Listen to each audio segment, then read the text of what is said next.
feel like we can run the table. I really do.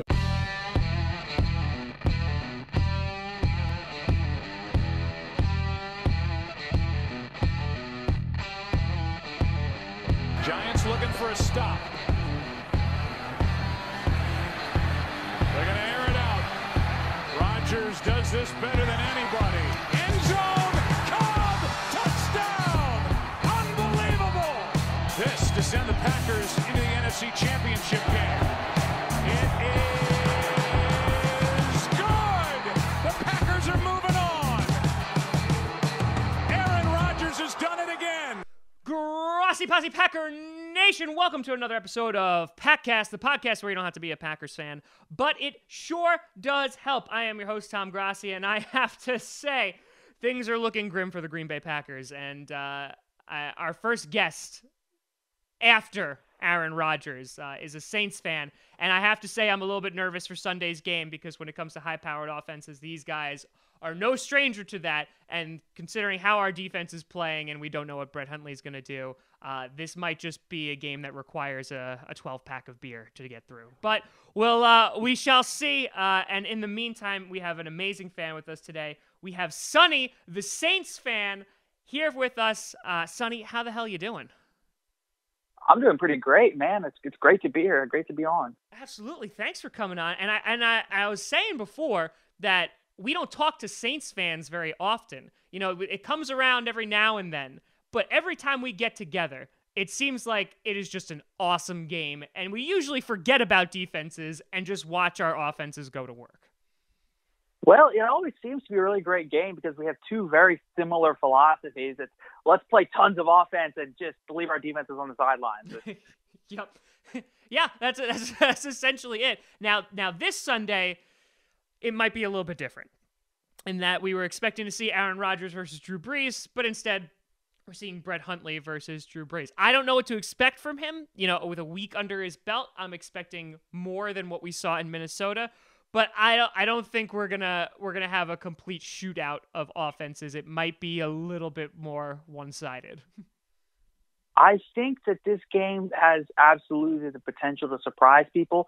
I think that it's very much a trap game. That I think the Saints opened at 6-point favorites. And I don't know that I like the Saints at 6 points because you mentioned a minute ago how powerful our offense is, and that's just not something we're seeing this year. If you look at the box scores, you'll see like a 34-point game and a 52-point game. But generally, this can sound crazy from a Saints fan, but that's our defense doing that. Yeah. You look at 3 interceptions versus Carolina, 3 interceptions and 2 fumble recoveries versus the Lions, and 3 defensive touchdowns, which has never happened in our franchise's history before Sunday. It's really a lot about our defense. And our offense is, I mean, if you take away the 3 touchdowns Sunday, we put up 34 points, still a ton, but, or 31, I'm sorry, which is still a lot. But if you look at it, I mean, with 5 turnovers, we got a lot of short fields to work with, so we better have a lot of points. Yeah. So. Yeah, well, it's kind of making the most of the opportunities, and we'll see. Like, because again, as a Packers fan, I don't even know what Green Bay Packers team I'm going to be seeing on Sunday. We have a lot of injuries, not even just Aaron Rodgers, but our O-line is beat up. They just put Rollins on IR to one of our defensive backs, so we're gonna we'll see where this goes. But I mean, like, before we even get to Sunday's game, I want to talk about Sonny for a minute. I want to talk about. Oh, here we go. I want to talk about the man behind the phone. I'm very curious as to how you became a Saints fan. Was it something that was it passed down? Was it something that was inherited? Was it something of like, I like these guys' uniforms? Like, what do we got? It was something that was very much passed down in my family. My whole family's from New Orleans. I was born in New Orleans. I moved out of New Orleans for Katrina, and I ended up going to LSU in Baton Rouge. So I'm a huge Saints fan, a huge Tigers fan. It's just, hey, a part of the Bayou State. It's where I'm from. It's what I do. Yeah. And so my dad remembers going to the games in Tulane Stadium before the Superdome was built in 1971 or whatever. Wow. So it's very much passed down. So now, if you don't mind me asking, not to give away ages, but like, about how long have you been a fan, and have you been around for like the ain'ts, like the paper bags over the head? Like, were we through like the Middle Ages, the dark times with the New Orleans Saints? this is going to sound crazy. I'm only 21. Oh, okay. So we're not terrible. We didn't go through like terrible times. I started getting interested in a small sense when I was right. It was interesting to me when the Saints went to their first NFC Championship game in 2006 against the Bears. Yeah. So I came in the Sean Payton era. My entire Saints, my entire Saints fandom is in the Sean Payton era. Okay. I don't know about the rest of it, but trust me, I've heard about the Aints. Yeah. Because it's funny because like you mentioned your dad, like my dad still talks about like the Aints, and it seems that like from like that point of view, and listen, like there's some historical NFL teams that have gone through some really bad times. The Packers have been through it too, in that I think just about every team has. They go through those dark periods, right? It just seems like the Patriots don't go through those dark periods because the Patriots just pick random people off. If you look until 2000, until the turn of the millennium, the Patriots weren't that good of a football team. They had I think 2 Super Bowl appearances until the 2000s, and then obviously the greatest head coach of all time and the GOAT quarterback. So that changes a little bit, but I mean there's about 30 years of mediocrity.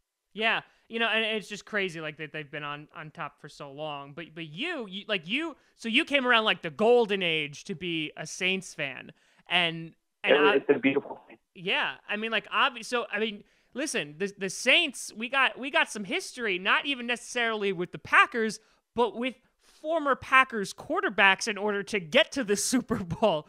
Listen, to get to the Super Bowl and you're defeating Brett Favre and picking him off in the NFC Championship game. I mean, 2009 had to be like one hell of a season for you guys. To be honest, that 2009 season, it was like I was keeping up with the streak. Yeah. It was like every week we were just adding a win. And it was something that had never been seen from a Saints standpoint of view. We're looking at 13-3, and I mean, almost every team in the league has been better than 13-3 at some point, whether they went 13-3 or 14-2 or whatever. Yeah. As, I think there's 8 or 9 teams that have even went 15-1. But 13-3 is like the epitome of Saints football because we rattled off 13 straight wins. But I mean, hey, we still won the Super Bowl, and I also got big into Saints. It was another big inception into the Saints football with Bountygate, and I always stuck up for them. And I was like, hey, there's no way. And then I went back and rewatched that 2009 NFC Championship game against the Vikings. I was like, wow, they definitely, there was a hit out on Brett Favre. That was bad. Oh yeah. Oof. I mean, so did that change your perspective at all? Obviously it was a historical run. You guys, you won. I was happy that you guys won because listen, if Brett Favre won a Super Bowl with the Minnesota Vikings, I don't know if I'm here right now just because I would have still been in a drunken stupor for the past 8 years. Your head might just exploded. Oh, it would have been terrible. But that being said, did Bountygate kind of taint it at all? Obviously after the fact and you guys won a Super Bowl and when all the information came out about it, did that kind of ruin a bit of the experience for you? Or did you kind of move on and were like, well, it's something but we just need to accept and move past? I probably wouldn't have been so ruined by the experience if I didn't feel like we were still feeling the after effects 8 years later. Yeah. Because I feel like that's where our defense really started to decline. If you look at it, that year our defense forced some ridiculous number of turnovers, like 40 turnovers or something in 1 year, which is almost. I think it was 39, and since that year we haven't seen a Saints defense like it. I guess in 2013 they were 4th in the NFL in total defense, and that's the only decent year that the Saints have had in the entire Sean Payton era. So, I guess it kind of changes your perspective to see how badly they were hitting him. But at the same time, there's always going to be just a little bit of fandom going, hey, that's just football. Yeah. Yeah, I hear you. And it's interesting too, because there's so many other teams where you have, not, I wouldn't say like Bountygate, but like you look at like the Patriots, right? And you have like Deflategate, you have like Spike, you have lots of gates. Let's just say lots of scandals, and it's always curious to me that the teams, like the fans that represent those teams, how they feel about their teams afterwards. Because at the end of the day, obviously you are still a Saints fan. Obviously there are millions of fans around the world for various teams, and it's just interesting to see how those scandals, if you want to call them, change your perspective. Like, for example, like with the Vikings, and we'll talk about them, but like Adrian Peterson, like I know that there were Vikings fans that said like, I can't support this guy anymore. And you saw it with Falcons fans, with Michael Vick, and you see it throughout, with Ray Rice with the Ravens, and you see all of this, and it kind of just makes you take a step back a little bit and go, all right, it's a football game, and then there's stuff past the football game. When you're trying to hurt people, or you actually do hurt people, like in quote unquote real life, that's when it becomes a problem. Right. Well, the thing that I'll say is, as far as Ray Rice and Adrian Peterson and all that, I think that's off the football field. Yeah. And it needs to be dealt with in a manner that reflects it. I feel like suspensions and things like that. That's fair. I feel like it's you're tainting the image of the NFL in a way, and they have a right to retaliate. It's just like if, in any job, if something happens, that job is probably going to, they have the right to fire that employee or whatever. And it's the same deal with the NFL. But I think that if you look at something like Bountygate, or even Deflategate to a point, or Spygate, whatever it is, I feel like it's a little bit different because you really are changing the game, I feel like, honestly, it should be dealt with harsher. Yeah, I hear, because it's dealing with the actual game, so the repercussions within the game should be more. You're saying, like, you should. I've talked to Viking fans that don't think that they think we should have our Super Bowl taken away from us over this. Yeah, and it's hard to disagree with them. Don't get me wrong. I'm all for keeping my Super Bowl, but think about it. If they're not offering players money, do we win that Super Bowl? Yeah, that's a very tough question, and I have to say, like, I appreciate how open you are about it too, because there has to be some Saints fans that are like, yeah, whatever, like it happened, who cares? Like we got our Super Bowl, we're happy about this, and don't get me wrong, I'm happy about it. I'm going to take it, but I see both sides. I get you, I absolutely get you, and speaking of Adrian Peterson, when you guys picked him up during the season, it made a little bit of some waves there, because I don't want to bash Mark Ingram, but when it comes to Mark Ingram, I feel like he's another one of those guys that, like, you've expected so much more from him than he's been able to produce. And when you bring a guy in like Adrian Peterson, I know a lot of, at least fans that I've talked to, expected that he was going to kind of tear it up in New Orleans, and obviously that didn't happen, and now he's in Arizona where, he's running all over the place and scoring touchdowns in his first game. What was your thoughts, when in the whole running back situation, especially with Peterson? When the news first broke that Adrian Peterson was considering coming to the Saints, I was like, if we can get him for less than like $2.5 or $3 million a year, then I'm fine with it. And hey, we paid exactly $2.5 or $3 million a year. So, yeah. I was all right with the signing itself. The only problem was I felt like, right after the signing, they go out and they draft Alvin Kamara. And it felt at that point that it was just all too much in the room at once. Yes. The problem with Adrian Peterson and Mark Ingram is that they both want 30 touches a game. And Mark Ingram hasn't seen that at all in his career, except for a few times. But what's crazy is if you look at the numbers, when Mark Ingram gets like 30 touches, the Saints have only like one loss in his career. I think they've got like 10 or 12 wins and one loss or something ridiculous like that.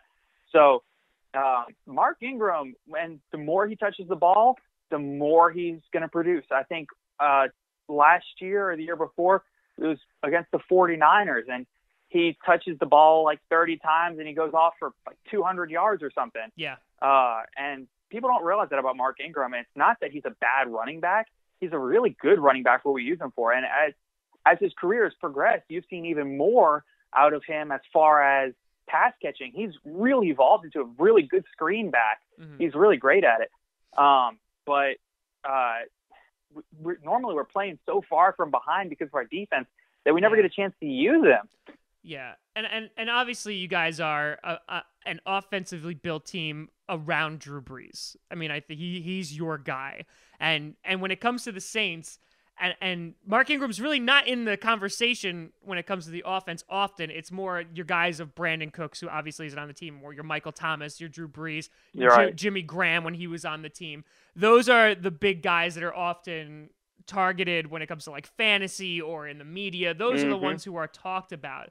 And it's interesting because I feel like now that you have Peterson out, it has to feel like at least a little bit more refreshing for Ingram because now the guy's going to get the bulk of the carries. I know Kamara had some productivity against the Lions, but like Ingram is like your guy to go. And I think you, even if you're not relying on the run game, you have to utilize the guy at least a little bit to avoid your offense becoming one-dimensional.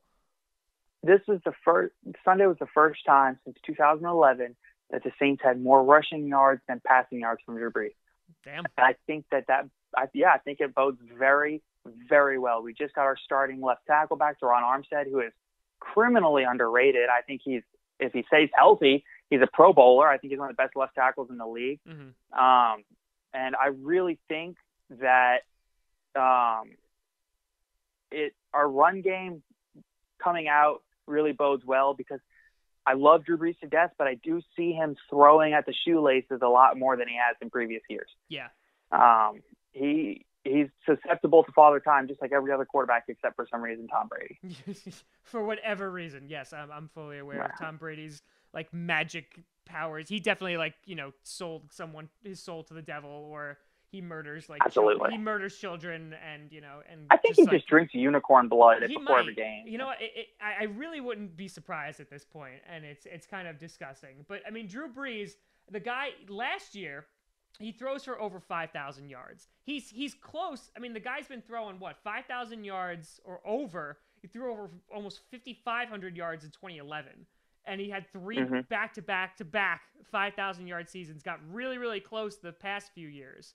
The guy, while his interceptions, he had 15 last year, but the guy is always performing. And I feel like the narrative when it came to the Saints this year, and please correct me if I'm wrong, but it was like, this is the year that we see Drew Brees take a step back. The guy's 38 years old, going on 39. This is when we're going to start to see the decline of the Drew Brees era, quote unquote. And your team, regardless of how many yards or touchdowns that Drew Brees has thrown, the last 4 out of your 5 seasons have been 7-9. And then before that in 2013, that was the last time you guys were in the playoffs. So what do you see? Like, is it a Drew Brees problem, even though he's putting up all these points? And I know we were talking about defense before and that you guys are often behind, and so that's why he has to throw. But, like, where do you see the problems for the past few years? Like, where does that lie in it? And do you put some of that blame on Drew Brees? Is it all on the defense? I'm just curious of why you think, like, there's been a lack of success over the past few years. Well, I think that I hate to, beat a dead horse here, but it's almost 100% the defense. Yeah. We've looked at it in recent years, and we've seen in the past 10 years, Drew Brees has thrown for more yards and touchdowns than any other quarterback in a 10-year stretch in NFL history. Yeah. He's simply playing at a level that has never been seen before in the NFL. And I feel at the end of his career, unless we win another Super Bowl this year or next year, then it is all for naught because we've wasted his prime. You look at all these 5,000-yard seasons and you go, wow, he's amazing. Yeah. And then you realize that he's playing from 14 down every game. Yeah. Or he'll get up 10 points and be down 10 in, a quarter. So it's really frustrating as a fan to watch. It's just like this Sunday, I'm watching the Lions game. I'm like, oh wow, we're gonna blow a 35-point lead for the first time in NFL history. Yeah. Luckily we held on to it, but in past years we wouldn't have. So it's really quite phenomenal to me. And like you said, this is, they say this is the year Drew Brees slows down. Kind of something they've been saying every year. It's true. For the past 4 or 5 years now. Oh, he's getting older, he's going to slow down, and he just keeps throwing. So, but like I said earlier, I see a little bit of signs of age this year. Mm-hmm. I think his air yards per attempt is lower this year, if I'm not mistaken. I think that he doesn't have as many weapons in the offense to work with.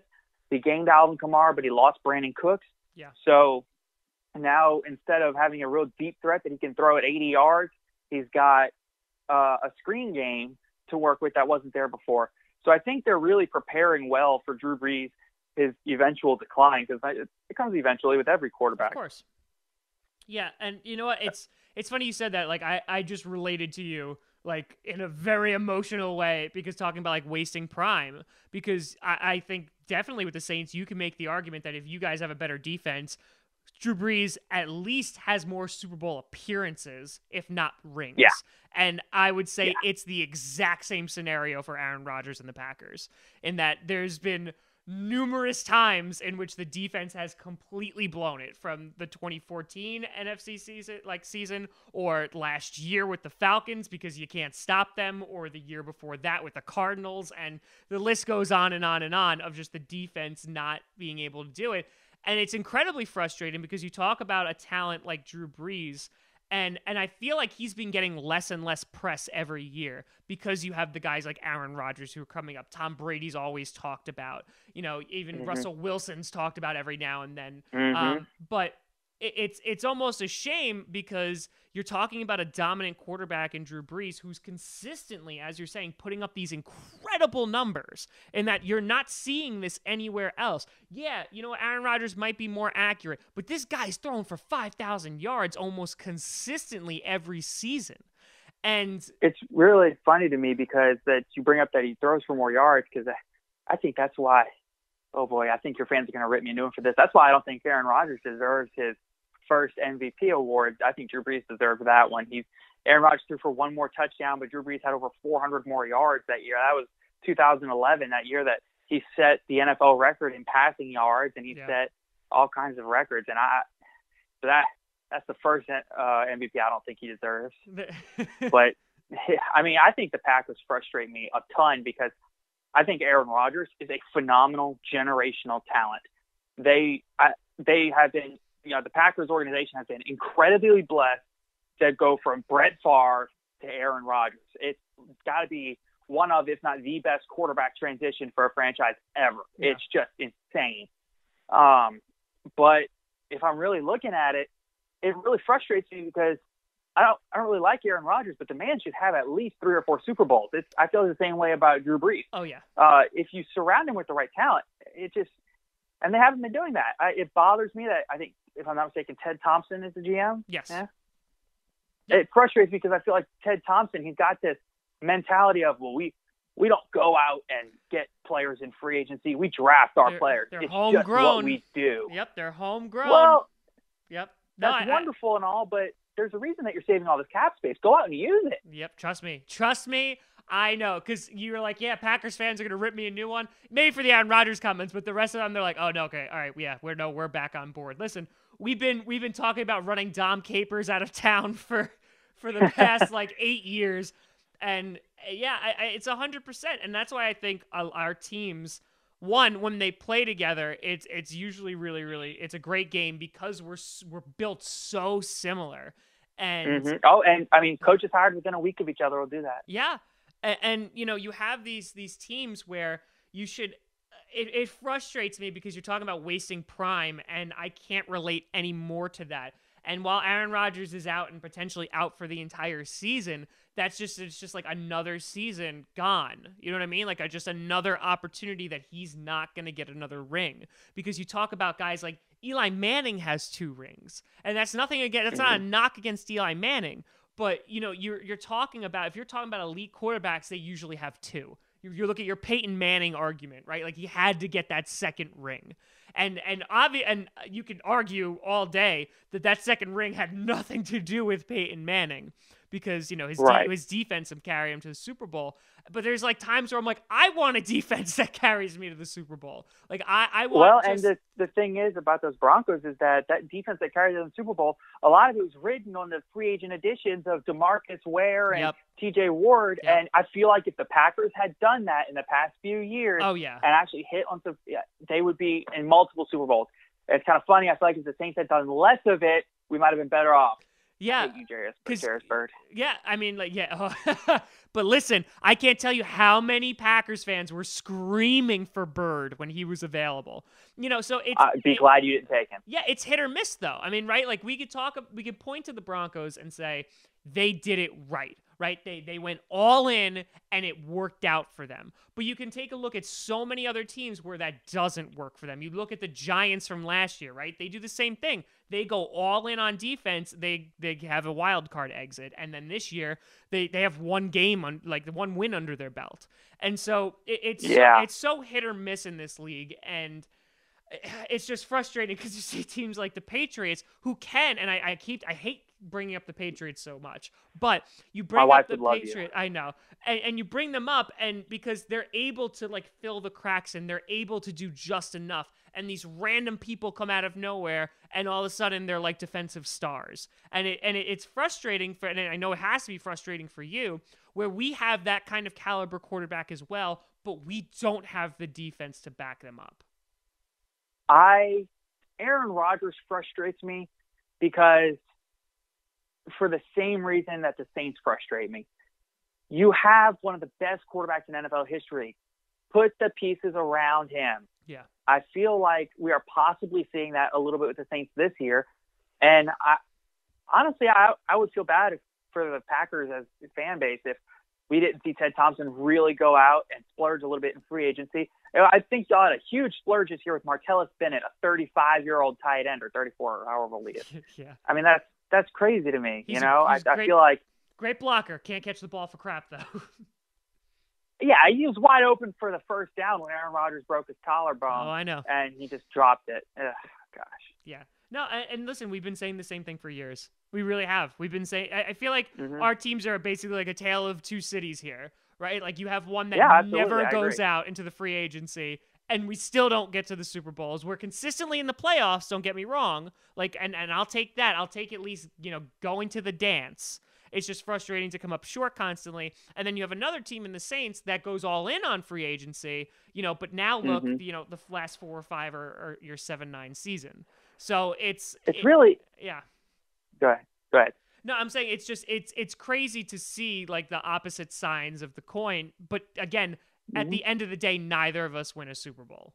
Same outcome. Yep. Yeah. And it's just, it's really, I forgot what I was going to say. I had a train of thought going. I remember now. I was going to say that it's really interesting to me because I feel like there's a way that there's blame to be placed in both organizations. And I feel like with the Saints organization, I place all of the blame on all of our draft busts and all of our free agent busts. I blame all of it straight on the general manager. Yeah. I have for years. Mickey Loomis, I get it. He's been with the organization for a long time, but it's time for him to go. And I feel like you can't get rid of Sean Payton because without Sean Payton, this offense doesn't exist. I feel like with Sean Payton is an integral piece as much as the quarterback, but I feel like the general manager is a big issue. And I feel like you can really tell that because in the offseason, we brought in Jeff Ireland, who used to be the GM for the Miami Dolphins. We brought him in as a scouting executive.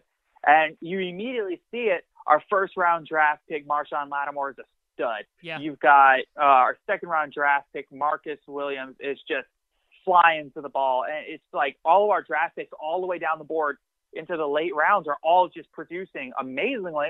It's like, oh, wow, that's what happens when you have a competent personnel department. Yeah. And then you go to the Packers side, and I think it's the exact opposite problem. I really do. Ted Thompson, like I said a couple times, he frustrates me because he's not spending his free agency. But at the same time, he usually knows how to draft. He really is drafting well. He's drafting very well. Whereas Mike McCarthy, I think, I don't know, maybe it's just injuries, but I don't think Mike McCarthy's doing enough for that team that he could. And maybe, like you said, maybe it's Dom Capers on the defensive side of the ball. But, I mean, I don't see what Mike McCarthy brings to the table. He's got the greatest quarterback in probably over the last half decade. Aaron Rodgers has been probably the best overall quarterback in consistency outside of maybe Tom Brady. Yeah. But, I mean, if you look at just sheer consistency, I feel like Aaron Rodgers has been there, and it's aided Mike McCarthy and let him keep his job. I think that if you don't have Aaron Rodgers, he's gone a long time ago.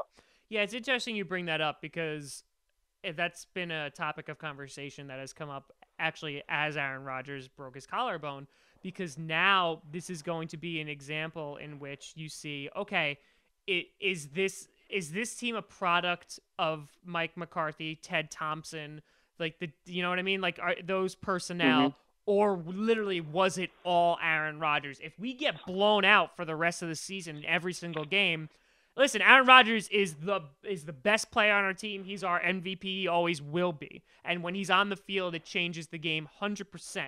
But if you're saying that the Green Bay Packers are this amazing team, and you're saying that Mike McCarthy is a part of that, then you have to at least think that the Packers are going to be pretty damn competitive, if not in the playoff wild card hunt without Aaron Rodgers. Because if you lose one player and your entire season is like thrown in the gutter, that's a problem. I absolutely agree. And that right there is why, to me, McCarthy is not a top 5 coach in the NFL. I feel like if we were looking at this, that's why I feel like Mike Zimmer is a great coach. Ooh, shouldn't have said that on the Packers podcast. But I mean, but if you look at it, he's worked. He's won his third quarterback this year, and they're going to be, and they're looking at winning the NFC North. Yep. And I mean, it's just like they built a team that wins. It doesn't. I could go in there and play quarterback, and I'm going to win. Yeah. Because that defense is just phenomenal. You've got, Stephon Diggs and Adam Thielen, who I just want to go on the record. I do not think that they are better than that they're. Thank you. Yes. I feel like I should go on the record. Thank you. Thank you. Yeah, I'm going to back you up there. But I really do think that I feel like Mike McCarthy holds the team back a little bit. Yeah, it's interesting. I like Mike McCarthy a lot, but like there are moments that I can point to and say like that's bad coaching. Yeah. But I don't think he's a bad coach. I don't think that at all. But I think I'm not going to take him out of my top 10, but I just don't think he's in my top 5. Yeah, I would say that's a very fair assessment, and I think that it's going to be very telling to see. Like, I think what he does with Brett Hundley and what he's able to do with an Aaron Rodgers-less Packers is going to be very, very telling as to absolutely. And that's the thing too. Even if they bomb it the rest of the season, I don't see him getting fired. I just don't, because he does have a relationship with Aaron Rodgers, but. It's and the same reason that Sean Payton hasn't gotten fired after 4 out of 5 seasons. Yep. 7 or 9. Same reason. Yep. Yeah. I hear you. I completely hear you. And so, but there's something to be said for that too. Yeah. Consistency. Yep. It's very true. It's very, very true. And we could do worse than Sean Payton and Mike McCarthy. I mean, that's the God's honest truth. And just because you change a head coach doesn't mean that your team automatically gets better. It's just absolutely that's the lay of the land. So people could be calling for coaches to be fired every way, shape, and form, and every which way. But again, at the end of the day, you have to be at least a little grateful for what you have. In a sense. At the end of the day, I'd rather have Sean Payton than Marvin Lewis. Okay? Oh, yes. I think everybody would rather have even Marvin Lewis's own team would rather not have Marvin Lewis. So, right. You have that. And kind of branching off a little bit, and talking about, we talked about the 7 and 9 seasons that have been, kind of been a staple for the past few years. Obviously the NFC South is a really competitive league. You have winners in the Panthers, representing the Super Bowl a few years ago. Last 2 MVPs have come out of the NFC South. Yep. You have the Falcons. Obviously last year, the Falcons have been pretty dominant. The Buccaneers are an emerging team. When it comes to the NFC South, is there a team? I'm assuming it's going to be the Falcons, but is there a team that like kind of sticks out as the constant thorn in your side? Because I know when I'm talking to Falcons fans, it's always you guys. I just want to throw this out there. It's obligatory. I got to say, whenever the Falcons come up, let's remember that they blew a 28-3 lead. Keep that in mind. Never forget. Absolutely. Right, Never, exactly. ever forget. Nobody ever will. We will always keep them in the front of our minds. That's a great Super Bowl I for really you guys. have, yeah. Oh, yeah. It was. Let me tell you, my wife is a huge Patriots fan, and we turned the TV off and we went and got ice cream, came back, watched the rest of the game. The game was much better with ice cream. It was just That's what did it. It got much better. Yeah, oh, yeah, it had to. If I really had to choose a team that's a constant thorn in our side, I really think it's a toss-up between the Falcons and the Panthers. Here's a really interesting statistic for you. Since Cam Newton was drafted by the Panthers, yeah, who wins more often, the Saints or the Panthers, in head-to-head matchups against Cam Newton? When Cam Newton faces the Saints, what's his record, do you think? You know what? If I have to take a guess, I'm doing this purely pulling this out. I said out of 12 games. I'll give you out of 12 games. Out of 12 games? Yeah. Was he win 8 of them? Cam Newton is 6-6 against the Saints in 12 games. All right. Yeah, he was 6-5 going into a few weeks ago, and so it's really interesting to me that the Panthers, while if you go back, 2 years ago they were 15-1, and Yep. 2 years before that they were 12-4. But really, every other year in between, they've only been pretty solid, Yeah. But it seems that no matter how good or bad the Panthers are, the Saints and Panthers are going to split a game. And then if you go and look around 2010, 2011, 2012, the Falcons were perennially 14-2, 13-3, 12-4, or whatever their records was. They were always, in the discussion. And if you go back and look at it, it never seems to fail. The Saints and Falcons will always split. So I can't really choose between the Panthers and Falcons. They're always going to split. And for some reason, the Buccaneers will just have our number once a season. So it's really, it's like every team is going to split every game in the NFC South. Yeah. I can't remember a time in years past that the NFC South has had one team just dominate the division the entire year. In fact, the year the Panthers went 15-1, their one loss was to the Buccaneers. Yep. So very true. It's weird. Yeah, it's a good division. It's a division, and again, you play each other twice a year. You play. It's different. I mean, that's why they're divisional games. The Packers could be dominating and then lose a game to the Bears, and the Bears could be like god awful that year. And that's just the way it is. You know that team. Yeah, that's all right. Yeah. So it's a toss up between those two guys. Because listen, I know some people in the NFC South do not like the Saints, but that's I won't say it's a toss up. Fuck the Falcons. Okay. There we go. At the end of the day. We did it. I narrowed it down. It's all right. There you go. It's all right. I like it. So looking ahead, right now, let's take a look at the season. Right now, you're sitting at 3-2, right?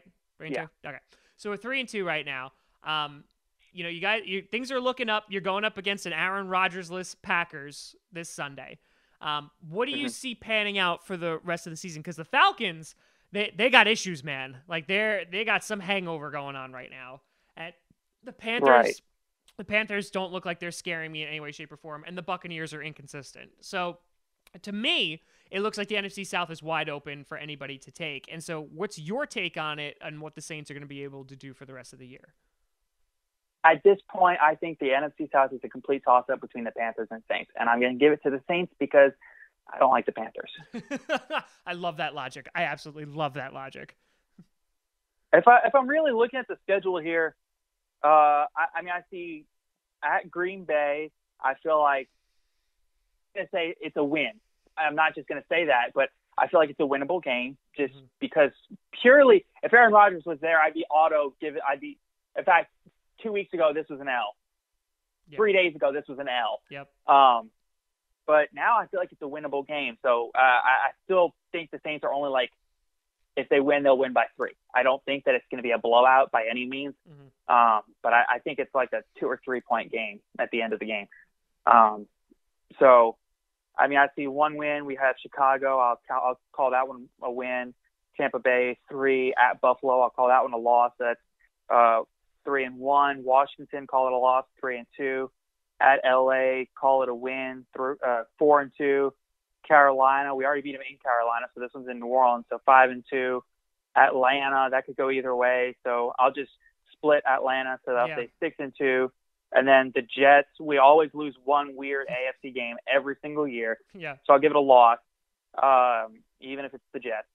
So 6-3, Falcons 6-4, and Tampa Bay 7-4. So I feel like throughout the rest of our season we could go 7-4. So you'd be a 10-6 team. 6-5, 10-6, 11-5, 9-7, somewhere in that range. Okay. All right, that's legit. And then taking a look at obviously this Sunday, as you were saying, I would have. This is the first game that I do not feel confident in any way, shape, or form. But it's because it's the unknown. I have to be optimistic, or I cry that Brett Hundley will be prepared, that this team will be built around Brett Hundley like it was with Matt Flynn when Rodgers was out in 2013. I think that this is a very stiff first test because you are going up against the Saints, who are surging. It is the week before the bye. So, I mean, I'm more tempted to give the Packers the loss here. But what are the kind of key predictions, matchups that you see in this game?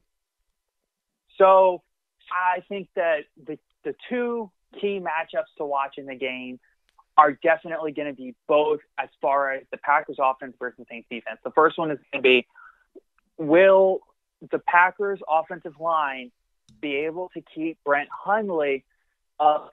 It seems like you think that is just a given. The Saints pass rush is terrible. But with the emergence of Marshawn Lattimore and Ken Crawley on the back end, it allows, when you get stiffer coverage on the back end, your pass rush gets better. And when your pass rush gets better, your coverage on the back end gets better. It all works hand in hand. Yeah. And I feel like quarterback play has gone from an F to a B+ this year. It's just gotten completely different. Marshawn is allowing less yards per coverage snap than any other rookie cornerback in the league. He's in the top 3 on Pro Football Focus total cornerback rating. I think that he is an absolute stud, and he will be able to cover Jordy Nelson. Mm-hmm. And depending on how around, his covering Jordy Nelson will result in Brett Hundley holding the ball longer. Yeah. And will result in more pressure on the offensive line and more pressure on Brett Hundley. And that's why Cam Jordan's having a career year right now. It's just, it all works hand in hand. And I think that the Green Bay wide receivers against the Saints secondary and the Green Bay offensive line against the Saints defensive line are the two key matchups to watch here. Yeah, I would definitely agree. I mean, McCarthy's going to try to establish the running game early. I mean, McCarthy loves running the ball. So, we expect to see a high dose of Ty Montgomery if he can play, and if not, you'll see Jones. So it'll be a fun game, I think, either way. And the fact that it's at home helps us, but it'll definitely be a stiff test for Brett Hundley, a stiff first one, to be sure. I think it's really interesting that coming into this game with a quarterback that's never had a start before, you come in with, in my opinion, not one of the best rushing attacks in the league. Ty Montgomery, don't get me wrong, he's a good running back, and Aaron Jones, he's coming out a little bit, but I mean, I wouldn't rate them in the top half of the league in a rushing attack. Oh no, definitely not. Definitely not. No, we've never really, that's never been our strong suit. There was that 1 year with Eddie Lacy. And Ty Montgomery, he was leading in touches, he was doing great in the beginning half the season, but he has got broken ribs. So I mean, he's going to be limited. He's playing a little bit soft last week because again, the guy has broken ribs. It's incredibly painful. But it'll be interesting to see if we can get the run game going, and if we can't, it's going to be a long day for Hundley, especially with our O-line banged up. But yeah, it should be an interesting game, and at least I hope it's competitive. And we really need this bye week because we need to get healthy. Yeah, very, very quickly. I think. I'm a few injuries on both sides of the ball, and at the end of the day, I think the Saints come out with W here. But I don't think it's I don't think it's quite as distanced as the odds books would make it, or as people are saying. I don't think it's quite as distant. I think it'll come down to a 3-point game. We shall see. It'll be a good one, I am sure. Sonny, I want to thank you so much for coming on the show. It's been a pleasure talking to you. The first Saints fan that we've had on here. and it's been wonderful talking to you. Where can people find you so they can get even more of Sonny? Well, I am always posting some Saints stuff on Twitter. My Twitter handle is a little weird. It's at DatChumley, DatChumley. The nickname that I had in high school. Anyway, I was so like a fan you of can find Pawn me on Stars. Twitter there. Well, in high school they all called me that because I was just like Chumley on Pawn Stars. There you go. I was a little bit larger and I was incredibly lazy, and it just stuck. It sticks. That's there you go. Listen, all right, I love it. I absolutely love it. And you got the who's dat in there anyway too. So it's just it's a win. It's a win on all the accounts. Absolutely. Beautiful. Well, Sonny, I want to thank you again for coming on. I do want to wish you luck in the rest of the season, just not on Sunday, but every other game. I do want to wish you luck in the rest of the season, and I do hope that you do win the division because I don't want to see the Falcons win it again because I wish them nothing but sadness. So, I agree. Fuck the Falcons. There you go. That's it. Agree Sonny, there. It's been great. Have an excellent rest of the season, and I'll talk to you soon, bud. All right. Good talking to you. All right. Take care, man. Sure. Right. That was Sonny. Go follow him on all the social medias. Always wonderful talking to a Saints fan. First one we had on here. It'll be it's a lot of firsts here on the podcast this year. We'll see how the Packers wind up playing on Sunday with Brett Hundley. I have to have optimism because if I don't, I will just start hyperventilating and weeping again. You can always find me at TomGrossiComedy.com. That's TomGrossi Comedy, or Tom Grossi Comedy on Twitter. Check out Packcast, Packast. We are on here every single week. We're on YouTube, SoundCloud, iTunes, Google Play Music. You name it, we're on it. We are here 2 times a week. We also have our Saturday predictions episode, so stay tuned for that. Should be an interesting game on Sunday. Hopefully, we'll see. I'm looking forward to it because if I don't, what else am I going to do on my Sundays? Spend time with my family? Gross. Thank you so much for watching. I'm Tom Grossi. And as always, go Pack Go.